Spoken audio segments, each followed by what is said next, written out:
নমস্কার, people voice নিউজে আপনাদের সবাইকে স্বাগত। আমি অরূপ। অপরাজিতা বিল বিধানসভায় পাশ হয়ে গেল। শাসক এবং বিরোধী দুজনে মিলেই এই বিলে সম্মতি জানিয়েছেন। ধর্ষণ আইন আরও শক্তিশালী করার দাবি করা হয়েছে এই বিলে। কিন্তু মূল যে প্রশ্ন অপরাজিতা বিল নিয়ে, যে লক্ষ্যে এই বিলটা বিধানসভায় এনেছিলেন মুখ্যমন্ত্রী মমতা বন্দ্যোপাধ্যায়, সেই লক্ষ্য কি পূরণ হলো? চলুন আমরা সেটা পর্যালোচনা করি যে লক্ষ্যে কেন বিলটা আনা হলো, এই বিলটা এনে রাজনৈতিকভাবে তৃণমূল কি চাইছিল, সেটা কতটা অ্যাচিভ হলো। এই বিল, এই অপরাজিতা বিল, যাকে ধর্ষণের বিরুদ্ধে আইন আরও কড়া করার কথা মমতা বন্দ্যোপাধ্যায় বলেছিলেন এই ধর্ষণ কাণ্ডের পর, আরজি করে ধর্ষণ এবং খুনের পর। এবং তৃণমূল ছাত্র পরিষদের যে সভা, উনি সেখানেই ঘোষণা করেছিলেন যে অ্যাসেম্বলিতে ওনারা এটা পাশ করবেন বিলটা।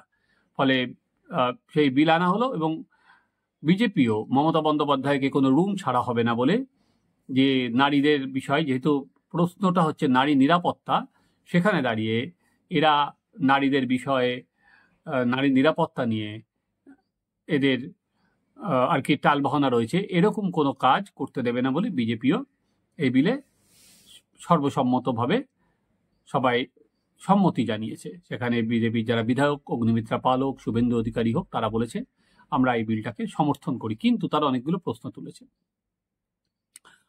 এইখানে এই বিলটা মমতা বন্দ্যোপাধ্যায় এনেছিলেন বা এই সরকার এনেছিল একটাই কারণে, এই যে রাজ্য জুড়ে যে অসন্তোষ, যে মহিলারা বিশেষ করে রাস্তায় নেমে এসেছে, সেখানে মহিলাদের কাছে একটা বার্তা দেওয়া, দেখো এই সরকার মহিলাদের পাশে আছে, এই সরকার মহিলাদের নিরাপত্তা নিয়ে চিন্তিত। সেই বিলটায়, সেই মেসেজটাই এখানে দেওয়া হতে আর কি দেওয়ার চেষ্টা ছিল সরকারের। কিন্তু সেটা কি দেওয়া গেল না, জিনিসটা আরও বুমেরাং হয়ে গেল। এটা রাজনৈতিকভাবে কি তৃণমূল কংগ্রেসের লাভ দেবে, নাকি এটা আরো রাজনৈতিক ক্ষতির সামনে পড়বে? চলুন আমরা 1, 2, 3, 4 সেটা দেখি। মমতা বন্দ্যোপাধ্যায় বিধানসভায় বলেছেন যে সর্বোচ্চ মৃত্যুদণ্ডের বিধান আনা হয়েছে এই বিলে, অর্থাৎ ফাঁসি। আদালতের অনুমতি ছাড়া কোনো মহিলা বা শিশুর পরিচয় সামনে আনা যাবে না, সেটাও বলা আছে বিলে। এক্ষেত্রে 3 থেকে 5 বছরের সাজার প্রস্তাব করা হয়েছে। এবার মমতা বন্দ্যোপাধ্যায় মূল যে জায়গাটা এবার আসা যাক, সেখানে দাঁড়িয়ে মমতা বন্দ্যোপাধ্যায় যেটা বাইরে বলেন আর কি, বিজেপি শাসিত রাজ্যে কিভাবে ধর্ষণ হচ্ছে একটার পর একটা, সে তালিকা কিন্তু এইখানেও পশ্চিমবঙ্গ বিধানসভার মধ্যেও তিনি একইভাবে তালিকা পেশ করলেন। যেমন উনি প্রথমে বোঝালেন যে রাজ্য সরকার কতটা সচেষ্ট, রাজ্য সরকার নির্ভয়ার পরে যে ফান্ড দেওয়া হয়েছে সেই ফান্ড কেমনভাবে খরচা করেছে, রাজ্য সরকার কতটা তৎপর মহিলা নিরাপত্তায়, উনি নানা স্ট্যাটিস্টিক্স দিলেন। স্ট্যাটিস্টিক্স দিয়ে বোঝালেন অন্য রাজ্যের তুলনায় এ রাজ্যে ধর্ষণ কম হলেও যেটুকুনি হয় সেটাও আর কি উচিত নয় হওয়া, এবং রাজ্য সরকার মহিলাদের নিয়ে কতটা চিন্তিত। কিন্তু আলটিমেট উনি শেষ করলেন কোথায়? উনি শেষ করলেন নরেন্দ্র মোদীর পদত্যাগ, অমিত শাহর পদত্যাগ, বিজেপি শাসিত রাজ্যের মুখ্যমন্ত্রীদের পদত্যাগ, মায় শুভেন্দু অধিকারীর পদত্যাগ উনি চেয়ে বসলেন। তাহলে যে জায়গাটা এখানটা বলা, সেটা হচ্ছে আজকে এই বিলটা উনি আনলেন একটাই কারণে, আজকে মহিলারা পথে নেমেছে। সেটা 14 তারিখ আপনারা দেখেছেন, 14 তারিখ মহিলারা রাস্তা দখল করেছিল। রবিবার আবার আমরা সবাই তিলোত্তমা বলে মিছিল হয়েছে। নানা মমতা বন্দ্যোপাধ্যায় যেটা কোর ভোট ব্যাংক, সেই মহিলারা আজকে কিন্তু এক নাছোড় আন্দোলনে নেমেছে। আজকে মমতা ব্যানার্জি যখন এই কথাটা বলছিলেন, অ্যাসেম্বলি থেকে কিছু হাত দূরেই ফিয়ার্স লেনে লালবাজারের সামনে, সেখানে সমস্ত যারা ডাক্তার তারা পুলিশ কমিশনারের পদত্যাগের দাবিতে ওখানে বসে আছেন এবং বলছেন যে পুলিশ কমিশনার যেন তাদের সামনে এসে কথা বলেন, না হলে তারা পুলিশ কমিশনার লালবাজারে যেতে চান। কোনোটাই হচ্ছে না, কিন্তু ডাক্তাররা বসছেন, জুনিয়র ডাক্তার তার সঙ্গে সিনিয়ররা দিচ্ছে স্বাভাবিকভাবেই মমতা বন্দ্যোপাধ্যায় যখন বলছেন, আমি জানি না মোবাইলে তারা দেখেছে কিনা, কারণ এটা লাইভ দেখিয়েছে দীর্ঘদিন পর, কারণ মমতা যে মেসেজ একটা দিতে চাইছিলেন সেই মেসেজটা উনি নিয়ে যেতে চান, তাই জন্যই বিধানসভায় লাইভ হয়েছে। এবার লাইভ দেখানো হলো, কিন্তু সেই মেসেজটা কি আজকে যারা ডাক্তার ওখানে বসে আছেন তারা কি এতে সন্তুষ্ট হবেন? দেখুন, আরজি করে অভয়ার মৃত্যুর পর এই মুহূর্তে দাঁড়িয়ে ফাঁসির ধাপ কিন্তু পেছনে চলে গেছে। আগে যেটা উঠে আসছে সেটা আরজি করে ডাক্তাররাও যেটা বলছেন, নাগরিক সমাজের প্রতিনিধিরাও যেটা বলছেন, সেটা হচ্ছে সঠিক বিচার দরকার। সঠিক ফাঁসির দাবি কিন্তু নাগরিক সমাজের প্রতিনিধি ফাঁসি চাই বা আরজি করে ডাক্তাররা বলছেন না, তারা বলছেন সঠিক বিচার চাই। তারা বলছেন যে ধর্ষককে কি বাঁচানোর চেষ্টা হচ্ছে। তাই মমতা বন্দ্যোপাধ্যায় যখন অ্যাড্রেস করলেন তখন কিন্তু উনি স্বাভাবিকভাবেই, উনি স্বরাষ্ট্রমন্ত্রী, উনি পুলিশ, কলকাতা পুলিশ যে এই তদন্ত এগিয়ে নিয়ে যাচ্ছিল সেটাকে উনি সার্টিফিকেট দিয়েছেন। কিন্তু উনি যখন সার্টিফিকেট দিচ্ছেন তখন কিন্তু এই ডাক্তারি, আরজি করের ডাক্তারি ইন্টার্ন তারা, ডাক্তাররা, তারপরে সিনিয়ররা, তারা কিন্তু পদত্যাগ চাইছেন বিনীত গোয়েলের, পুলিশ কমিশনারের। তার মানে বোঝাই যাচ্ছে তারা কিন্তু মমতা বন্দ্যোপাধ্যায় যে যুক্তি দিচ্ছেন সেই যুক্তিতে তারা একেবারেই সন্তুষ্ট নয়।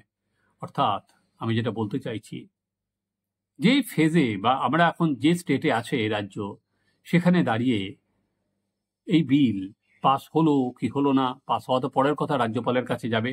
রাজ্যপাল সেটা স্বাভাবিকভাবেই ওয়েস্ট পেপার বক্সে ফেলবেন, না উনি রাষ্ট্রপতিকে পাঠাবেন, সেটা তো ভিন্ন পরের বিষয়। কিন্তু পাশ হয়ে যে আসবে না এটা বলাই যায় সেখানে দাঁড়িয়ে। তাহলে আবার রাজনীতি হবে, দেখো আমরা মহিলাদের নিরাপত্তা চাই, বিজেপি করতে চাইছে না, ব্লা ব্লা, এই কথাগুলো হবে। কিন্তু যে স্টেটে এখন পশ্চিমবঙ্গ আছে, সেই স্টেটে এই একটা বিল মমতা বন্দ্যোপাধ্যায় পাশ করে যে মহিলারা রাস্তায় নেমেছেন, যে নাগরিক সমাজের প্রতিনিধিরা রাস্তায় নেমেছেন, তিনি তাদেরকে মন জয় করতে পারবেন? যদি আমার কাছে জিজ্ঞেস করেন, এক কথায় না। কারণ আজকে এরা মহিলা নিরাপত্তা নিয়ে প্রশ্ন তুলে দিচ্ছে।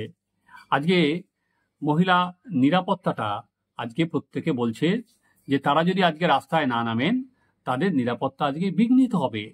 ফলে মমতা বন্দ্যোপাধ্যায় বা তৃণমূল কংগ্রেস যদি মনে করে যে একটা বিল এনে মহিলাদের যারা রাস্তায় নেমেছেন তাদের মন জয় করতে পারবেন এবং তারা সবাই ভেবে নেবে, দেখো রাজ্য তো কত সচেষ্ট, দেখো এই রাজ্য তো আমাদের জন্য কত ভাবে। এইটা অভয়ার মৃত্যুর আজকে 9 আগস্ট মৃত্যু হয়েছে, আজকে আমরা যখন এই প্রতিবেদন করছি 3 সেপ্টেম্বর, তখন এর মধ্যে অনেক জল এর মধ্যে দিয়ে বয়ে গেছে। সেখানে দাঁড়িয়ে কলকাতা পুলিশ বা আরজি কর কর্তৃপক্ষের ভূমিকা সেটা কিন্তু অলরেডি আন্ডার স্ক্যানার। এবং সেখানে সিবিআই যেমন সন্দীপ ঘোষকে গ্রেপ্তার করেছে, আরজি করের প্রাক্তন অধ্যক্ষ, তেমনি কলকাতা পুলিশকে নিয়ে কি রিপোর্ট তারা আদালতে দেয় আমরাও সেটা নিয়ে তাকিয়ে। মমতা বন্দ্যোপাধ্যায় বললেন বাংলার নামে কুৎসা করে আরজি করের ঘটনাকে লঘু করে দিচ্ছেন। তা কারা বাংলার নামে কুৎসা করছে? আজকে নাগরিক সমাজ কি বাংলার নামে কুৎসা করছে? তারা তো আজকে সঠিক বিচার চাইছে।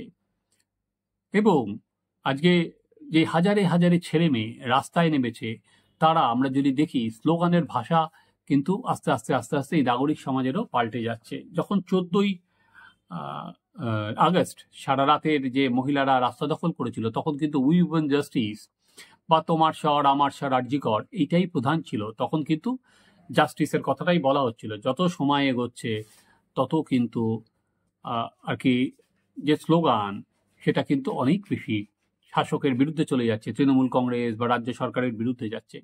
এখন কিন্তু বলা হচ্ছে ধর্ষক তোমার কে হয়, শাসক তোমার কিসের ভয়। বা বিনীত গোয়েলকে সরাসরি আক্রমণ করা হচ্ছে।